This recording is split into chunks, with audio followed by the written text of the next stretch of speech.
అందరికీ నమస్కారం. డాక్టర్ విష్ణున్ రావు Veerapaneni, SWASA hospital. మనం ఈ అలర్జీ, ఆస్తమా, గురక గురించి మనం మాట్లాడుకుంటున్నాం. పసిపిల్లల నుంచి మొదలు పెడితే పండు ముదుసల వరకు. గత వీడియోలో మనం టీనేజ్ వరకు ఒక వీడియో చూసాం. అలర్జీ, ఆస్తమా బాధలు ఏ విధంగా పెడుతుంది. తర్వాత పెళ్లి చేసుకోబోయే వాళ్ళల్లో, కెరీర్లో అంటే జాబ్లో ఎంటర్ అయ్యబోయే వాళ్ళల్లో ఏ విధంగా బాధపడుతుందో ఇంకో వీడియోలో చూసాం.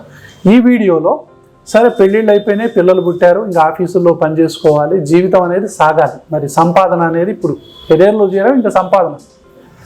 So growth, development. సో ఒక్కొక్కళ్ళు ఒక్కొక్క బిజినెస్లో వెళ్తుంటారు. వాళ్ళకు లక్ష్యాలు ఉంటాయి జీవితంలో, ఎన్నో లక్ష్యాలు ఉంటాయి. ముందర జాబ్లో చేరటం ఒక లక్ష్యం అయితే, జాబ్లో చేరిన తర్వాత ఒక్కొక్కళ్ళు ఆ లక్ష్యాన్ని దూసుకొని ముందుకెళ్ళటం అనేది ఇంకొకటి ఉంటుంది.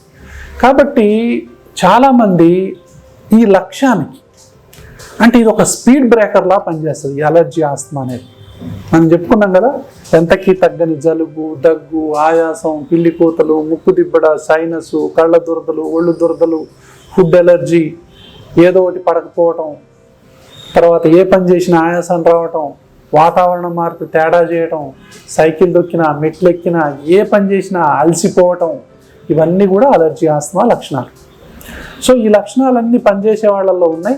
చిన్నప్పటి నుంచి మీకు అప్పుడప్పుడు వస్తున్నాయి, పోతున్నాయి. కొంతమందికి తగ్గుతాయి, కొంతమంది చిన్నప్పుడు ఉంటాయి, తర్వాత 30-35 సంవత్సరాల తర్వాత బయటపడతాయి. ఇది ఒక ప్రత్యేకమైనటువంటి పరిస్థితి. వాళ్ళకి అప్పుడు గుర్తొస్తుంది, నాకు చిన్నప్పుడు ఉండేది ఇది, ఇప్పుడు 30 ఏళ్లకు 40 ఏళ్ళకి ఇప్పుడు బయటపడ్డారు సార్, నా చిన్నప్పుడు ఉండే సార్ ఇది అంటారనమాట. అంటే అది రెమిషన్. కొంతమందికి తగ్గొచ్చు, కానీ జీన్స్ ఎక్కడికి పోవు. అంటే జీన్స్ ఒక హ్యాండ్, రెచ్చగొట్టేది ఇంకో హ్యాండ్. ఈ రెచ్చగొట్టేది ట్రిగ్గర్ అంటాం, లేదా ఎలర్జన్ అంటాం. అది ఒక పోలన్ కావచ్చు, ఒక డస్ట్ మైట్ కావచ్చు, ఒక స్మోక్ కావచ్చు, ఒక డస్ట్ కావచ్చు, ఏదైనా కావచ్చు. ఇది జీన్స్, ఇది ట్రిగ్గర్. ఈ రెండు కలిస్తే అలర్జీ, ఆస్తమా. కాబట్టి మీరు పనిచేసేటటువంటి ఏ వాతావరణంలో ఉన్నారు, మీరు ఏ ఫ్యాక్టరీలో పనిచేస్తున్నారు, ఏ వృత్తిలో ఉన్నారు, మీ వృత్తిలో ఎలాంటి వాతావరణం ఉంది, ఎట్లాంటి అంటే కోళ్ళ పెంపకం అనేది ఒకటి, అక్కడ ఉండేటటువంటి అలర్జెన్స్ వేరు. సిమెంట్ ఫ్యాక్టరీ ఉంది, అక్కడ వేరు. తర్వాత ఫ్లెక్సీ ఇండస్ట్రీస్ ఉంటుంది, ఆ వాతావరణం వేరు. సినిమా ఇండస్ట్రీ, అక్కడ వాతావరణం వేరు. దాని తర్వాత ఎన్నో కెమికల్ ఇండస్ట్రీ ఉంటుంది, మందుల పరిశ్రమ, అక్కడ వేరు. కాస్మెటిక్స్ ఉంటాయి, మీరు ఒక బ్యూటీషియన్ కావచ్చు, సో అది ఆ వృత్తి ఒకటి. మీరు టీచర్ అయి ఉండొచ్చు, బ్లాక్ బోర్డు మీద రాస్తూ ఉండాలా, దానికి సంబంధించినటువంటివి. ఎక్కడ పనిచేస్తున్నారు అనే దాన్ని బట్టి ఆ ట్రిగ్గర్స్ ఆధారపడి ఉంటాయి. ఒక బంగారం తయారు చేసేవాళ్ళు సల్ఫ్యూరిక్ యాసిడ్ వాడినప్పుడు ఆ ఫ్యూమ్స్ వాళ్ళు లోపలికి పోయినప్పుడు చాలా ప్రమాదకరమైనటువంటి లంగ్ డిసీజెస్కు దారితీస్తుంది. ఇంటర్స్టీషియల్ లంగ్ డిసీజ్ అంటాం. ఊపిరితిత్తులన్నీ కొబ్బరి పీసులా తయారైపోతాయి. కాబట్టి ప్రమాదకరమైనటువంటి ఎన్నో ఇవి ఉన్నాయి, వృత్తులు ఉన్నాయి. కానీ జీవన భృతి కోసం తప్పదు.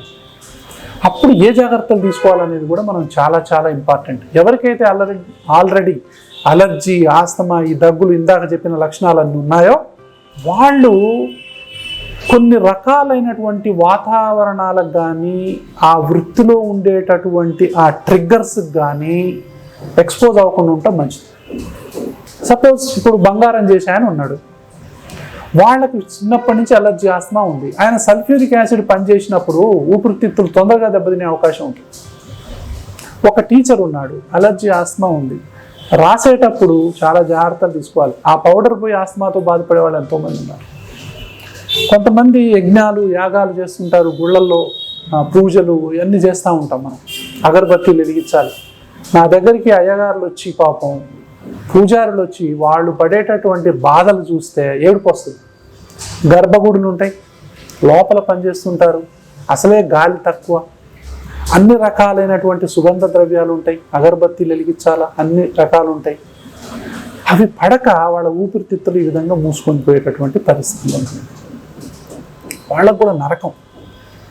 సో భక్తులు అగరబత్తీలు వెలిగించకపోతే మరి భక్తులు ఊరుకోరు.